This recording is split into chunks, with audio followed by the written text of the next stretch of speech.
the right co-founder is the most fundamental thing, the most important thing when you run a startup. You need someone who understands the same vision, willing to work as hard as you. We did all the things to make things happen. We put our hearts out. If necessary, if you need to prepare a tender, you don't sleep a few days. We did it. From aerial photography, product deliveries, precision agriculture, policing and surveillance to drone racing, aero robotics, the future of drones, is here to stay. The drone services market is projected to reach $63 billion by 2025, further boosted by the pandemic, which validated just how important flying robots are and can be. But what about our privacy, and what about jobs lost from these developments? Well, in a never-before-like interview, we dive deep into the business of drones with the Malaysian power couple, Kamarul Muhamed and Azita Azizan, who founded Aerodyne Group, set to be the global leading provider of drone-based enterprise solutions with over 30 million raised, presence in over 35 countries, and over 350,000 assets inspected. But of course, Aerodyne's success did not happen overnight. Aerodyne was born out of a full-fledged production house that used drones to capture visuals for documentaries, but while profitable, could not unfortunately be scaled. We chat about everything from how a husband and wife team made it work to some of the hard lessons they've had to learn along the way. You don't want to miss this. Welcome to Billion Dollar Moves, the show for the top US and Asia founders, funders, and execs. From the growing pains of a unicorn journey to IPO, scaling a venture capital firm, and the shift of wealth, we cover it all.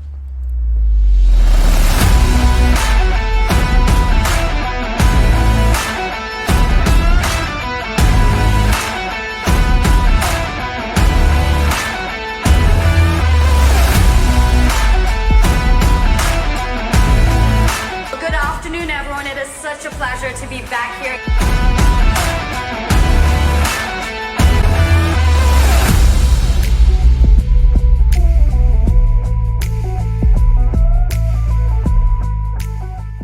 Start with how did this come to be? Why this idea? All of us are creative, coming from creative background, we enjoyed making all these documentaries. We were quite profitable and we ran it quite successfully. But over time, it became a bit tiring to have the creative juice to come in and again on every project that we do. So we took a pause and we started thinking maybe we should start venture into something different, and then we started on something else. Like we created YouTube, right? YouTube before YouTube existed. You created YouTube. Something similar. I mean, the year was 2002, 2003. It was like 2 years before YouTube existed. So we came up with that idea, very similar. We were running it in Malaysia. It was successful as well. I mean, but back then, there's no VC, there's no, you can't raise funds. So we were using our own fund. And then the problem was we couldn't monetize it. I mean, we were like getting, at that time, 200,000 views, live views in a day. I mean, it was huge, unheard of before in Malaysia. But after about 2 years, we pulled the plug. And then 2 years after that, somebody did the same in the States, and it's called YouTube, and now see where they are. Yeah, I mean, this is interesting though, when you decide to pull a plug for an entrepreneur to work all this time, and you all spend quite a significant time in media as creatives. How did you make that decision? Yeah, this is not going to be it. We need to move on. Well, I mean, it's not the first time. I mean, we have one successful venture doing our media business. Business was growing. We had 40, 50 people at that time, and we get to travel around the world. So we were having a good time, right? But at the same time, as Azita mentioned just now, we wanted to do something more. We wanted to do something that is scalable. In the media, you can't really scale so easily, is it? So within that media business, we already have a drone division since 2009. So we were the pioneer in drone globally. There's not that many people that were using drone then. We use it for creative purposes, to put the beautiful stuff inside the documentary. So that's how we use the drones for that time. Then 2014, we started thinking, hey, and we should be doing more than this. Now, then I then realized that drones are really IoT devices as well. Drones would be able to provide greater solutions to the industry. So our thinking at that time is that we can use drones for the infrastructure industry. We were thinking that we can use drones to help them manage their assets. So typically in critical infrastructure, let's say power line, their assets are over thousands of kilometers, and they were using helicopters and all that, right? Or they walk the line and using cranes. So it's a very slow process.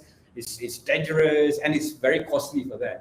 So I knew in my heart of heart at that time that we can use this drone technology to change the way they do things, and that's how we started. Second reason was in construction industry. When you do construction, delays and non-compliance are very costly.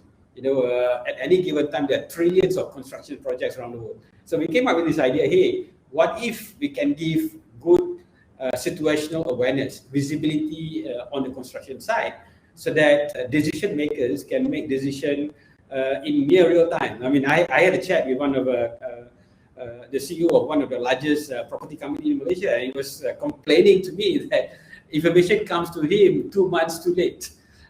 So he said, hey, what if I can give you full visibility of what's happening at your site? And that's how we started. Sounds like you spoke to a couple of people, got to know the infrastructure, got to know the construction industry. Yeah. What then was the next few steps in saying, okay, this is how we should build it? It's very difficult to push new things anyway, right? So what we did was, hey, we have this fancy new technology, and it has this potential of doing things faster, better, and cheaper for you as well, right? And they say, okay, show it to us. So we go around and we started doing POCs, proving them how it works. And even one of the earlier ones, we were able to save a client millions of ringgit, from their traditional method, because they were able to make the right decision very, very quickly.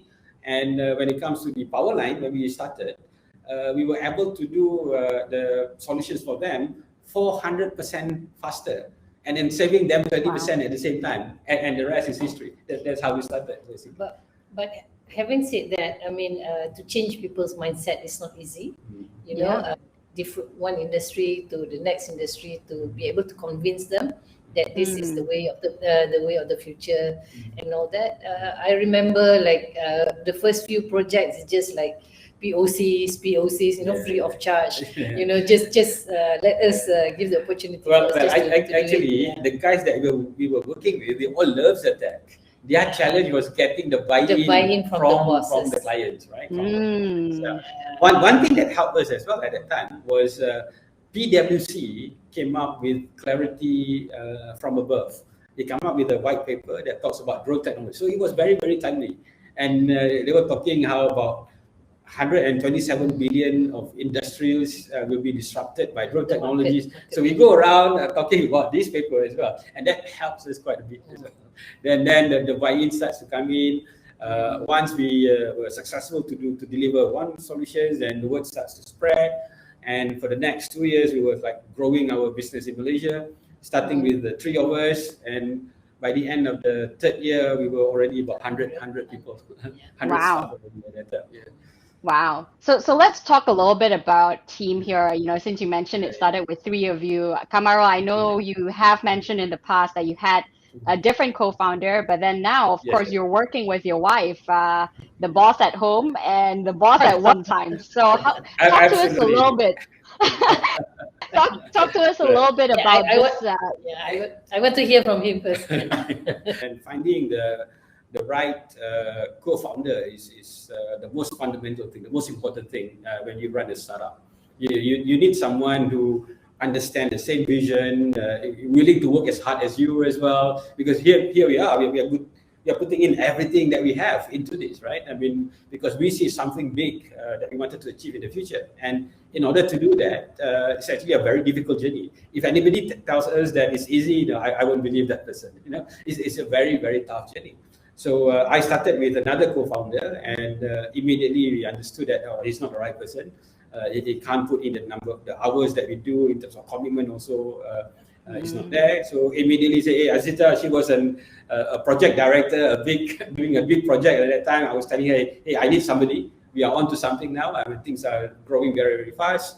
So fortunately, 2 months later, she tendered her resignation at the other side and came and joined me, basically. Yeah, I think to coming back to that, the way I look at it, for partnership to work, you have to believe in the vision. Both of you, like if you start believing in something, of course it started with this, the two of us believe in something, and then we start spreading the news. Okay, everybody's small group believe us, and then it start to grow. Then you have a bigger team. Then it make it smoother and easier for us to execute the work basically. So, but I want to dive a little bit deeper, if I may, here. I mean, part of the partnership story that I've seen with, husband and wife teams is one usually takes the stable, quote unquote, stable job, right? Which is the corporate job. And then one is the entrepreneur that takes the risk, which has the potential for that big exit, right? But that is sort of one in I don't know, 1,000 or 100. So how did you both, what was that point that, Azita, you felt that, okay, I think my husband's not crazy. I believe in this vision. We have enough runway as a family here for the children as well to live a life that you can continue on for the next couple of years. Well, actually, before she answers that, she still thinks that I'm crazy today. Well, you know what they say. There's a fine line between brilliance and insanity. So give you that. Again, we share same dream. A lot of things and a lot of discussions that we have together is sort of converge into the same thing that we want. So I find that quite enlightening for me to pursue together and try to make something, because two makes it stronger than when you only want to do it. And of course at that time, considering my other my background, which is architecture, so that in Malaysia I would say not that challenging in terms of design, because basically the developer they actually impose on the design. It's not the architect that come up with the big ideas and all that. So you were a bit frustrated. I was a bit frustrated with a few projects. You come up with nice ideas, nice design. At the end of the day, it's all about, okay, cut this, cut that. I only have this much budget. So it always comes to that, and I realized that it's not satisfying for me. And this is also a good jump for me to have a more flexibility in time management as well. So then both of you decide to work together. What then was the strategy for the division of roles? I mean, of course, both invested, and this is special with the husband and wife team. But then how now? I mean, you're hitting 600 people, I believe, right? Is that right, Yes, Kamarul? 500. Correct, 500. 500. Yeah. Actually, it's simple. Even from this day one, that was our strategy. She's the people person. I'm the technology guy. I create the technology. She creates the team. She put in the culture and all that. That was the strategy from day one. I'm not good with people. She's good with people. She's not really a techie. I'm the techie. So it's just a good, a good fit between the two of us. So we complete each other. We have better EQ. Women have better EQ, right, Sarah? Most women. So in a way, I always give check and balance, especially in finding new partners, and finding the people who can work with us. Yeah, she's better at reading people. So in a way, I can read people in that way, and we are comfortable with, and that sort of helps in building the team together. And I create more value when I'm alone, coming up with the solutions, coming up with the strategies. So we really do need each other. Love it. I've heard you both say that the early days in Malaysia was actually rough, and that you almost had to go outside and then come back again. Talk to us a little bit about that. We were growing very nicely year in, year out. It was just not fast enough as we planned for it to be, right? So that's why it was in 2017, right? 2017, our first foray outside of Malaysia was we went to Australia, really to see how we would fare over there. And much to our surprise was that there was no players over there that were doing what we were doing. A lot of them out there was really mom and pop kind of outfit when it comes to drones, but yet we were doing enterprise level solution. So when you do, this is different because we are working with the Fortune 500 kind of organization.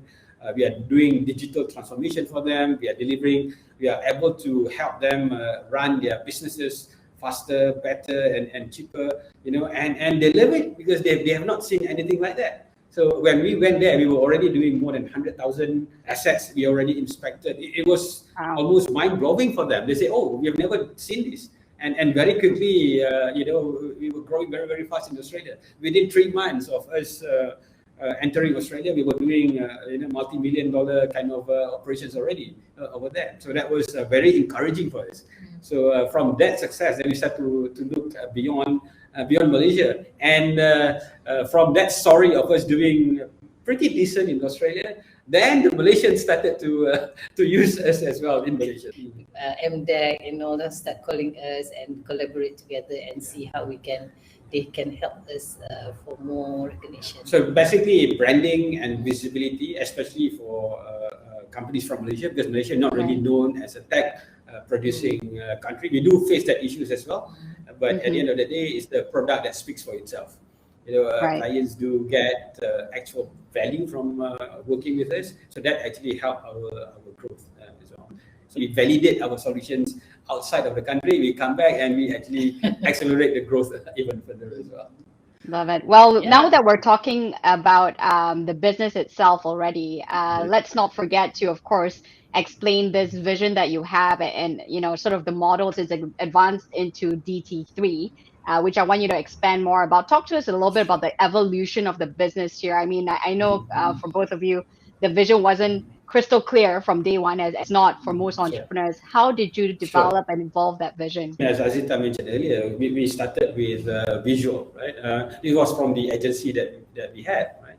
And when we set up Aerodyne, the vision already at that time was how can we use drone as a data to disrupt industries, to allow them to run their businesses better. So we started with that. In the beginning, we talked about drone data, how we can provide a data platform for them. And it was already groundbreaking because at that time, people were just using drones for visual. So we do that for a year. Then clients get the idea about how beneficial this technology is, and they start to think, hey, why do you provide us the advisory, the analytics on the data rather than just giving us the data? And we started to go into that as well. So we developed our tech platform and we provide the analytics, and we started to do the AI. Then we went to the next level again. So today it's not just about providing you with the data and analytics, but provide you with the whole integration, the whole advisory system as well, so that again our mantra is faster, better, cheaper, and safer. Usually you choose 3 out of the 4 or 2 out of the 4. So our mantra, or rather our philosophy, is that we need to provide all 4 or we walk away, which means that the technology is not ready. Azita, you're going to add? Yeah. Okay, I want to add to that. I mean, that is also, we pride ourselves in understanding the client's requirement. I think that is very valuable if you in business, when you produce something that is actually meant for customers. This engagement that we have with client is very valuable because along the way they also give inputs that evolve, our solution evolve throughout the time.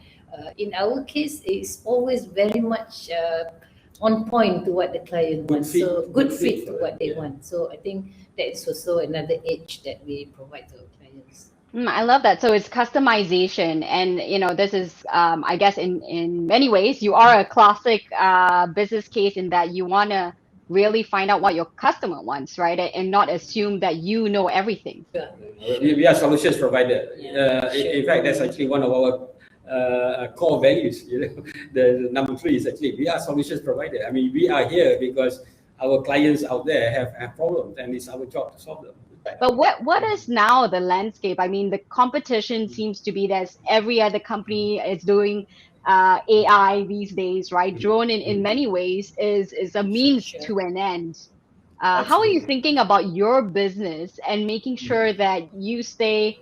You're number 2 now, so hopefully you'll be number one very soon. How do you stay ahead of the curve when technology is evolving so rapidly? Right. Well, we focus on things that we are doing well. I mean, this is the thing that we have been focusing from day one, which is people and technology.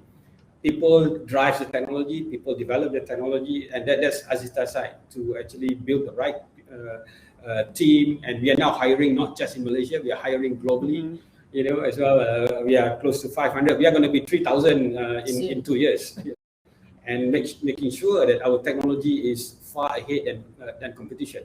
I mean, now we are neck to neck. At one time, we were ahead of everyone. Now it's about neck to neck, primarily because increasing competition from the data space, not so much from the drone side. A lot of data company out there that starts to provide drone data solutions to drone company that they can tap into, right? So whereas we are a one-stop solution. So our edge is really that we have proven solutions with some of the largest Fortune 500 companies around the world.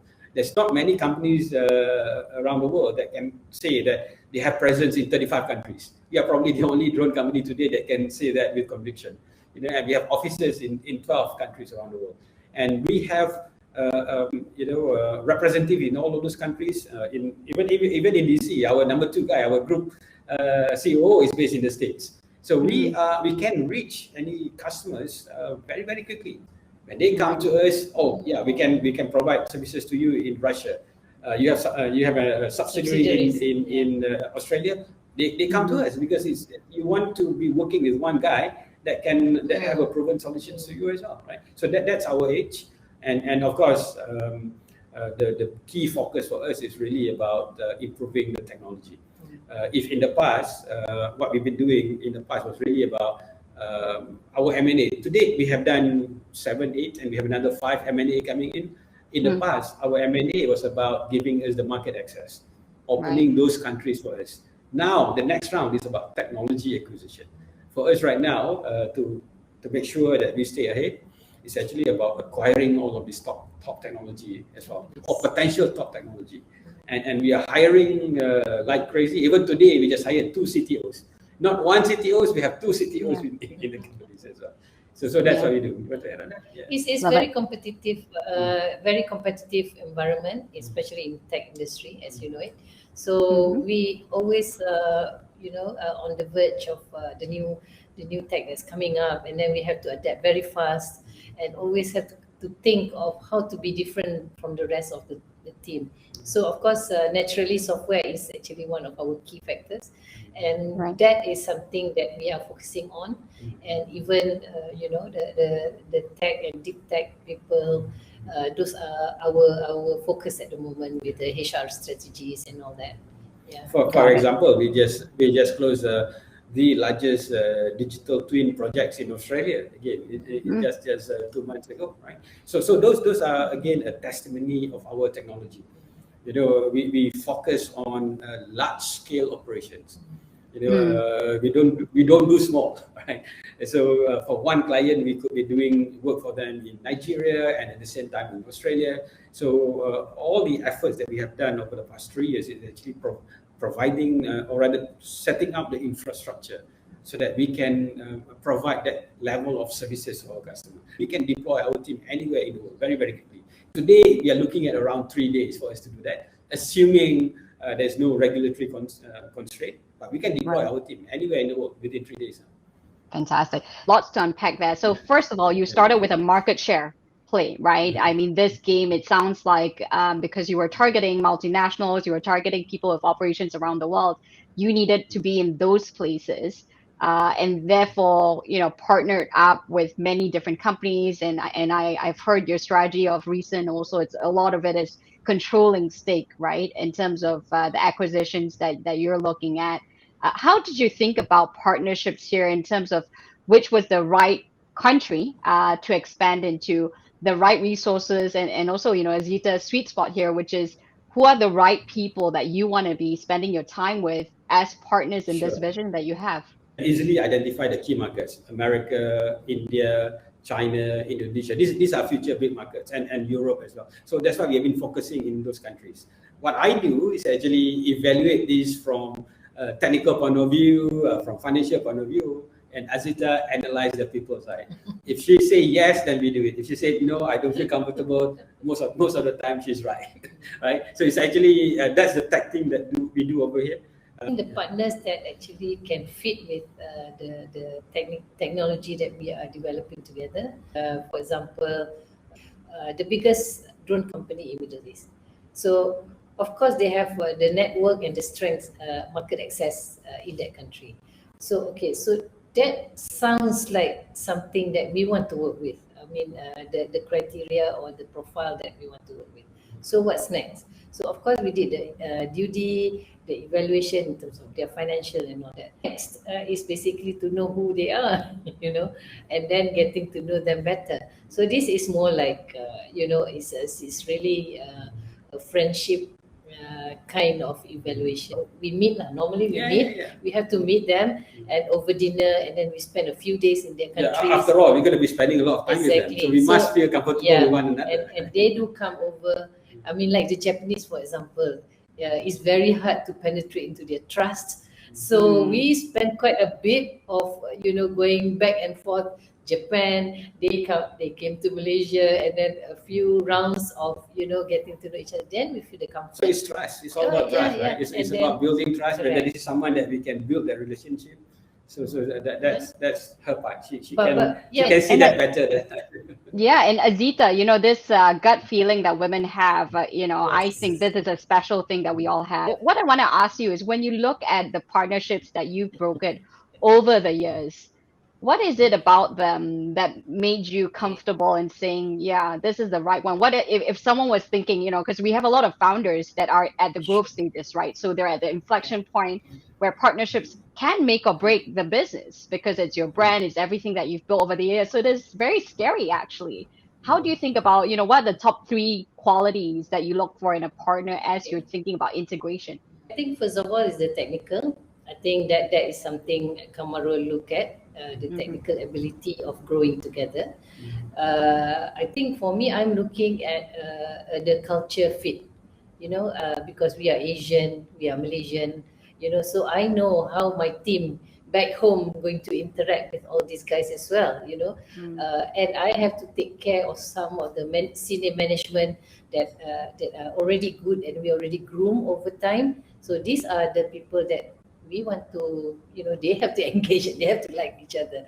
It's not about me and whether I like that person or not. Of course, at my level, I would see someone I trust, because that involves the monetary, financial transactions, stuff like that as well. But most important is for my team to be able to work with them. So I understand quite well how my team works here. I can share what you do. She always asks to meet the other side, the other half. We go and have dinner with them, with their family, with their kids. I mean, that tells us a lot as well. Yes, within business, I mean, we are Asian. I'm sure you can relate very much to it. We are very close bonding, we want to work in a very harmony environment that thrives all these challenges outside. And so we like the partner also share the same values. So when we meet them, we know that they value the same thing, and that trigger us, okay, this sounds good, this can work with my team. There are those that we did not. Very intuitive. Maybe you want to share, but there are those that did not happen because we don't feel it's right. For example, I mean, we both work very hard. Okay, we did all the things to make things happen. We put our hearts out. If necessary, if you need to prepare a tender, you don't sleep a few days. We did it. Okay. Yeah. So who would be doing the same thing like us? I mean, not everybody wants to work like us, and so we sort of looking at the right age group as well, because some people when they reach like 50 plus, they are they're already comfortable. They don't want to run again, you already have your own luxury life. Those guys you cannot change already, because they are already at their leisure mode. They don't want to go back and run just like us. So that is a no-no already. So we met a few people that very good technically, but we know that these guys are not willing to, put up the slaves and help with the building teams. Because we are a startup, so we have to spend a lot of time hand-holding, and this is also a new industry. It's very tricky, you don't get ready talent in the market, so we need to coach them patience and all that. So the character is actually is very important. Basically, we need a grit and determination from everyone. Yeah, sure. And Azita, I must say though, I think we need to be conscious of ageism as well. The last guest I had on, Rosalind Koo, tells me she will be a unicorn by the age of 60. She's now 51. Oh. So, and of course, you know, my co-founder is a different generation and is fantastic. So I think it's a mindset for sure. It's a mindset. And both of you as well, right? That's the kind of people that we want to work with. I'm sure I would love to meet her. I want to meet her, you know. Sarah, I wake up daily at 3 a.m., 3 or 4 a.m. every day without Wow. Really? Because there's just too many what things time to do you do, sleep? What time do you sleep? 9, 10, a bit early, but still, you know, 10 still, o'clock, 6 hours. Yeah, 6 hours of sleep. Wow. So this is already past my bedtime usually. Well, thank you for that. Thank you. So Kamarul, now I want to turn to you because we didn't speak too much about it. A little bit about the technology here. You know, I mean, as you're integrating with partners, and it sounds like a full service SaaS solution, you know, it's all about the data, the insights. You're very much becoming an intelligence company where drones is very much a means to an end, as I said before. How have you seen the technology evolve? Expectations are becoming more and more sophisticated. If you look at the past, drones are really dumb flying machine. You make it smart by putting sensors on it, right? And it gets smarter and smarter. Then you use you do deep analytics to AI and all that. But actually, it doesn't end there. It's just the beginning. It's just the beginning. So right now, where the industry is moving, is actually the future of drones. It's actually aerial robotics. You know, really smart drones where it's actually no longer piloted. Efficiency of this kind of robotics future drones would be increasing by multifold compared to the effectiveness of what we can deliver today. We are already working on intelligent nested drones where we can be looking at, for example, having hundreds or even thousands of drones on location. We put in the mission objectives for it. It will actually optimize as it start to learn as well. I mean, that almost sounds like stuff of science fiction, but that is only a couple of years away. And what is the biggest challenge you think in the drone industry right now? The challenge is regulation. As well, it's slower than what the market projected, but it's growing. It's actually made better as well out of the pandemic. Because now it's all about automation. Now people do not want to get together anymore, right? It's all about separation. So it's getting, on one hand, there was already a problem because of travel restriction and all that, but the industry now begin to realize that, hey, drones, this flying machine is the way to go because it's not only fast, but it also allow work to continue. Otherwise, currently you can't travel there as well. Take something that is close to us in Malaysia. In the agriculture industry, Malaysia lost 10 billion last year because of the pandemic, right? Because there's no foreign labor and all that. Now we are building a huge agricultural team using our drone. We are already in operations in more than a couple of 100,000 of hectares. We just ordered another 100 drones to come in. And this is why we mentioned earlier that by the end of 18 months, we are adding another 3,000 people within Aerodyne to deliver this kind of solutions as well. Large-scale drone operations for agriculture, for security, for asset management and all that. How do you think about privacy here and that balance of doing what's right for your company, but also maintaining that level of respect for privacy and maintaining that tight balance that, of course, the definition of what privacy means is very different in the US, in China, in Malaysia. How do you think about that? Privacy concern when it comes to drone industry is not a new thing, and the regulations that's available today are already taking care of that.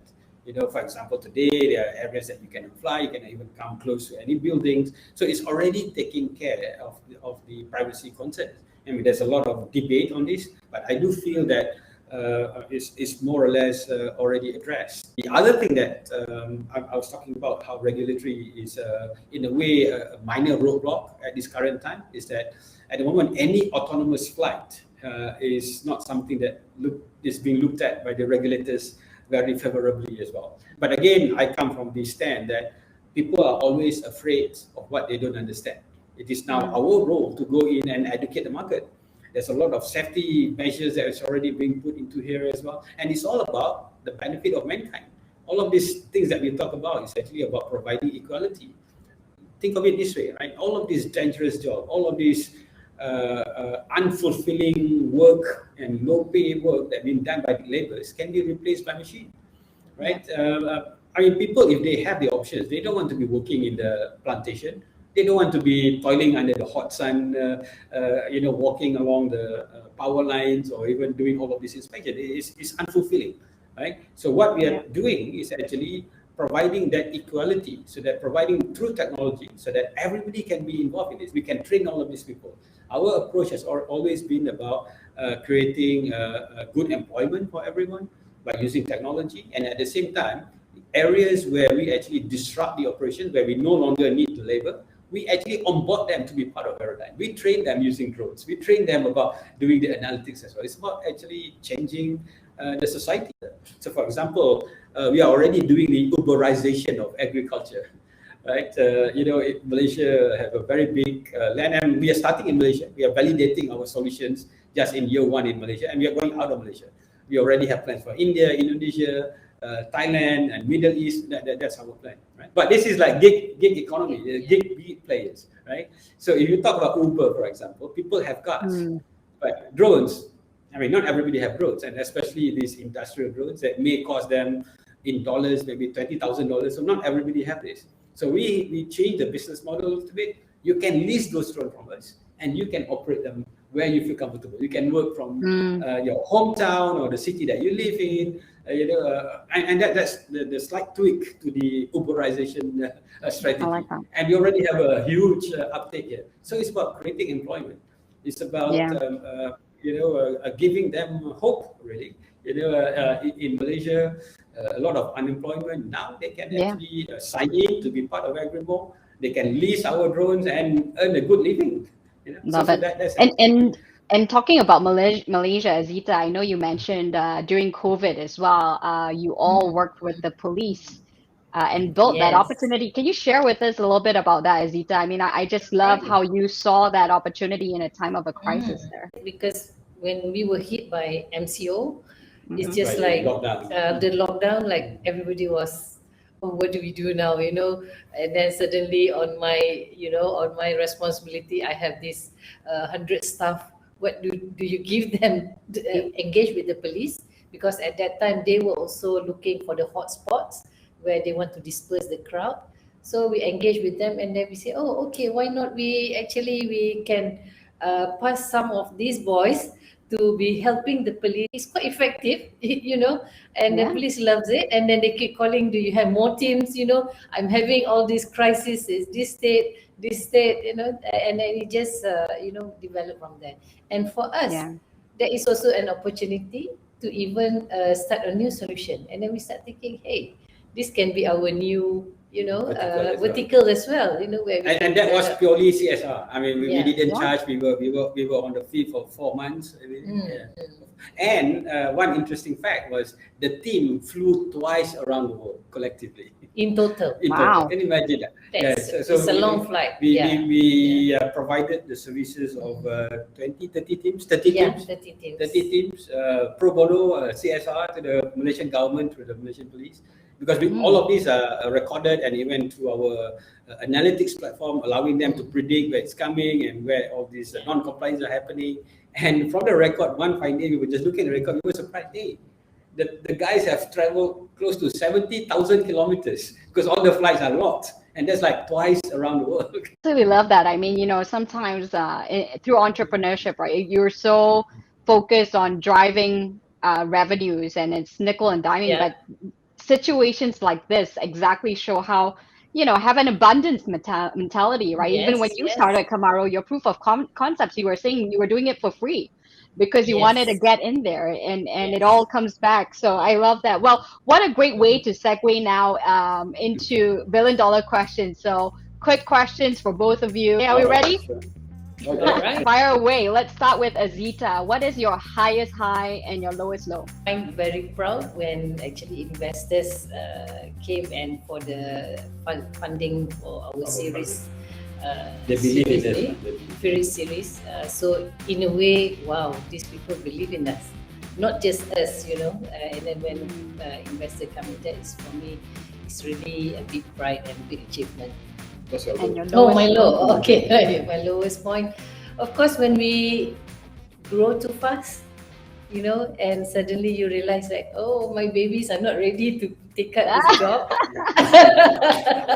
So that is also. And there were risks of failure as well. Yes, So and then it's because so stressful. it's so stressful, you know, to get them to speed, and all this opportunity you might be losing some. We messed up on the view as well. Yeah, So I that was a know. low point. So in a way, In the early days. yeah, in the early days, trying to struggle and manage these things. Well, Kamarul, it seems like you have some examples to share with us on the lowest low. I mean, you know, we're all about embracing our failures here and what you learned from it. So what was your lowest low, Kamarul?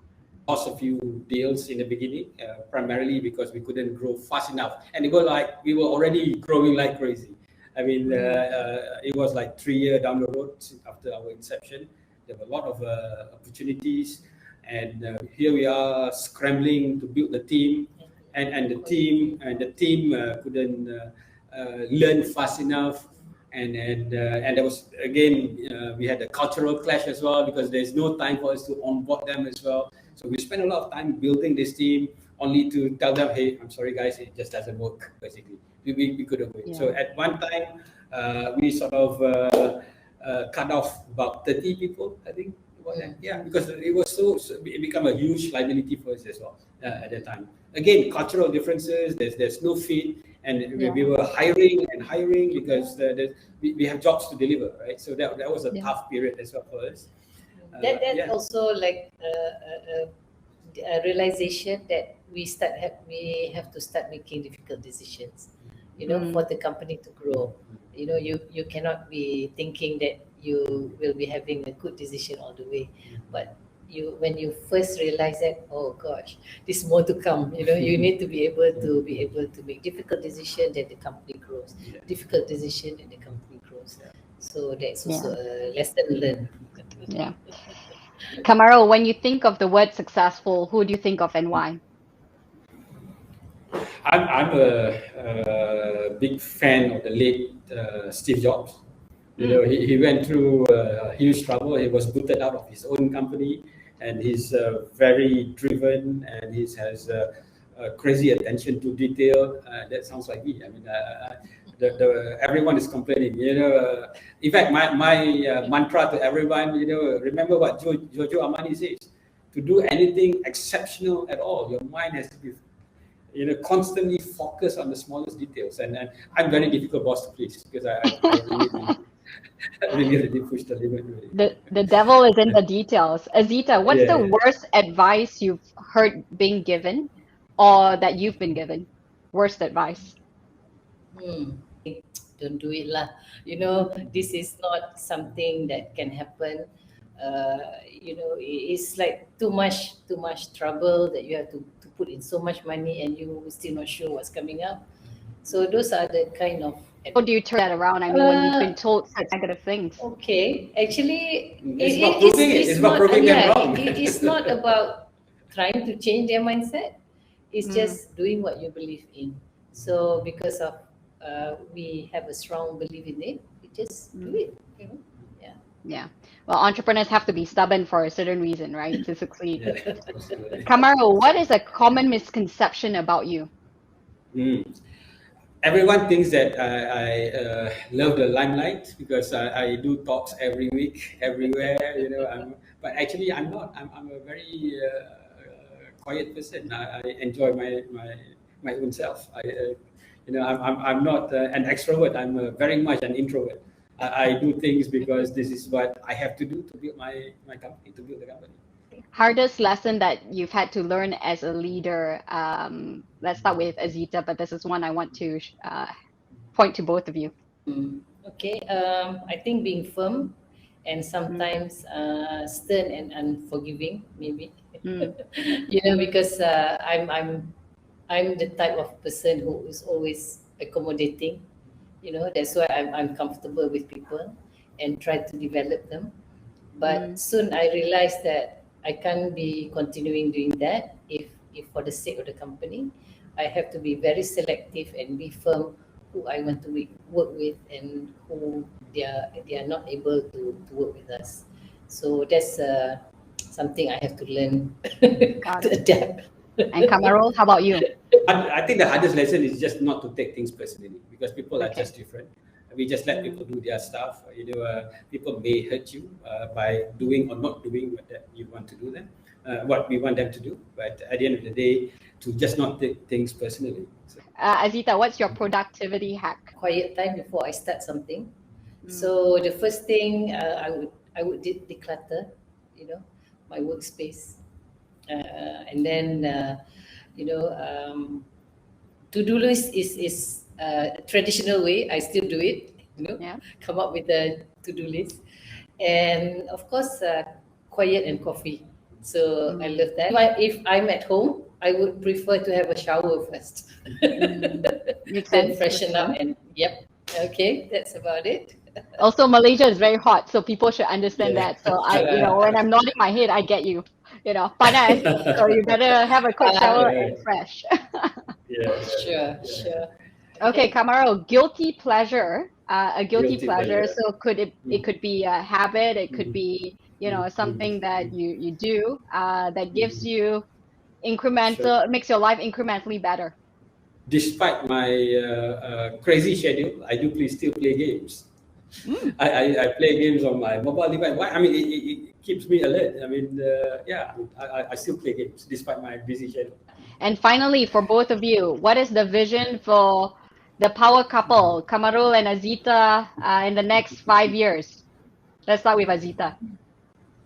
Well, I want to see Aerodyne as a global empire, in drones space. I love to see that. I mean, it's a very tall order, big dreams, but that's how, I don't know how we're going to get there, but we definitely, I look forward to that. And of course, looking forward to all these things, the success that come with it. I would also giving back, that is something I find peace. And I always, I'm thinking of affordable hospital, maybe, that is something, invest in that, and maybe, start doing some CSR and giving back to the society. Love it. And Kamarul, anything to add? Well, our vision together is to be the de facto global #1 solutions provider, drone-based company. Yeah. And finally, from both of you, what is your #1 advice for founders and funders that are tuning in right now, that are working through the hard things? Okay, I think believe in yourself, believe in what you're going to do. But of course, most importantly, always a solution that works for your client. I think that's how you sustain your business. You have to have a target market that you want to go in, and you have to go deep and understand the problems, and you try to solve that genuinely, not for profit, but the money will come later if you do a good job. That's how I see Fantastic. it. For me, it's about having that clarity of vision. You know where you're going, and you know that the road ahead is going to be very, very tough. Remember your vision all the time. When the times are hard, just keep going.